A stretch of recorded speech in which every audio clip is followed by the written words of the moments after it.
Hello, my name is Maria Cinti with the News House. Today I am joined here by Lynsey Addario, who is an award-winning photojournalist whose work has appeared in the National Geographic, Time, and so many different publications along with those. So thank you so much for joining us here today. Thank you for having me. So I'd like to start off with a word, fearless, because fearless definitely describes how you have approached your career up until this point. I mean, starting with your first professional job, with having no prior experience, and then going off to different countries around the world, some of the most dangerous countries around the world, I may add, and also being taken hostage at one point. So tell me, what has made you so bold and so fearless?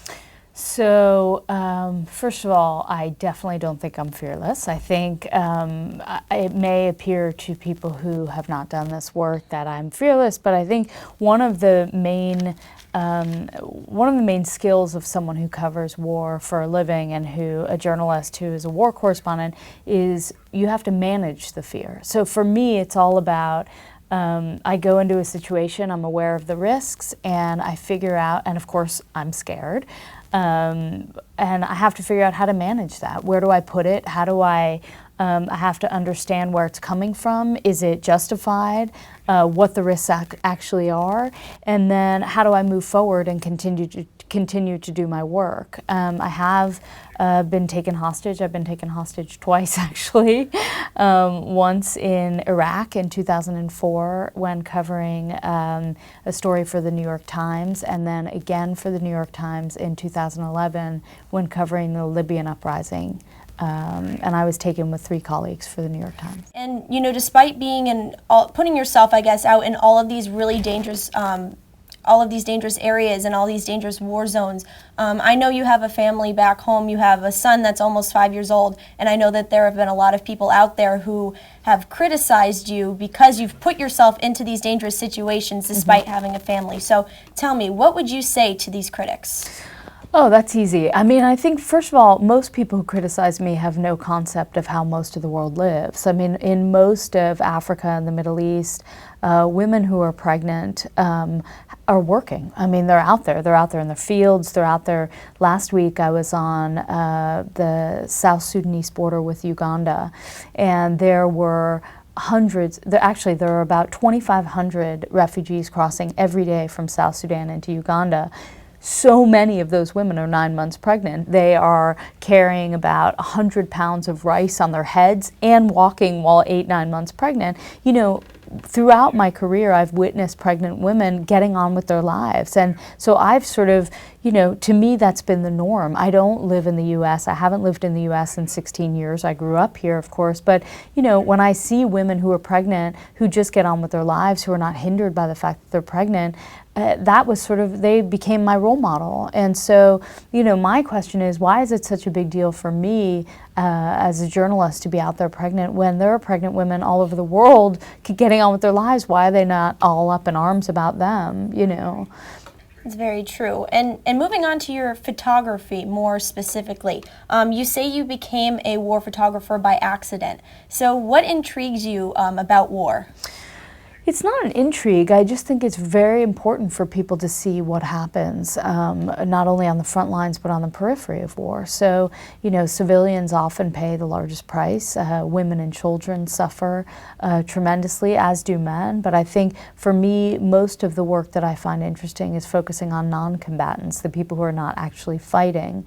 I think it's important to have a record of these wars, to have, you know, a testament to what's happening and what has happened in the past. I think our policymakers need to see what's going on. They don't actually, you know, many of them can't physically go there and see what's happening. So all of these things are very important to me. Right. Your memoir, It's What I Do, it reflects on your experiences as a photojournalist, and it's now being adapted into a movie by Stephen Spielberg, and your character will be portrayed by none other than Jennifer Lawrence, and that's absolutely incredible. So once your story is kind of portrayed through this film, what do you hope that viewers and audience members will get from it?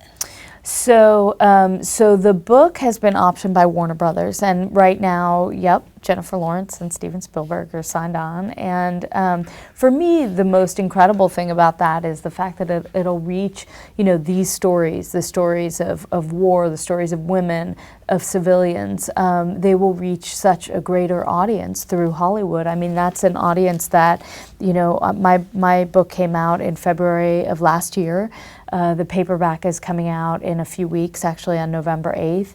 And while thousands of people have read the book, I hope that more and more people will see the movie and will understand what it is that drives people like myself who cover war, and what are the issues that the people I cover face. Right, and I come to understand that one of the central aspects of this film is going to be from when you were kidnapped in 2011. Do you think this will be hard for you to watch and kind of like relive through what happened to you in the past? So the screenplay is still being written, so it's not actually, we're not sure what exactly will be in the final product of the film, but I think any and all of these experiences that I've written about in the memoir are very difficult for me to watch, because a lot of them I've sort of tucked away, and I go through them, I talk about them very openly, but I think to watch scenes from my own life on a screen, of course it will be quite strange. I mean, I don't know how it will be actually. Right. Another question I'm wondering is, where do you go from here? I know this film is being made, and I know that you will continue your work as a photojournalist, but where do you go from here? What's your next big step?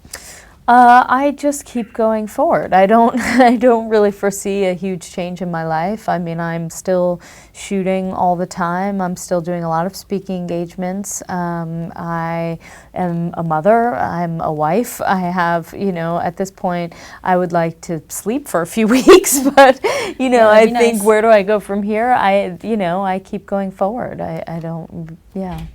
Well, thank you so much for joining us today, Lynsey, and thank you all for joining the News House for this exclusive interview with the award-winning photojournalist Lynsey Addario. Thank you.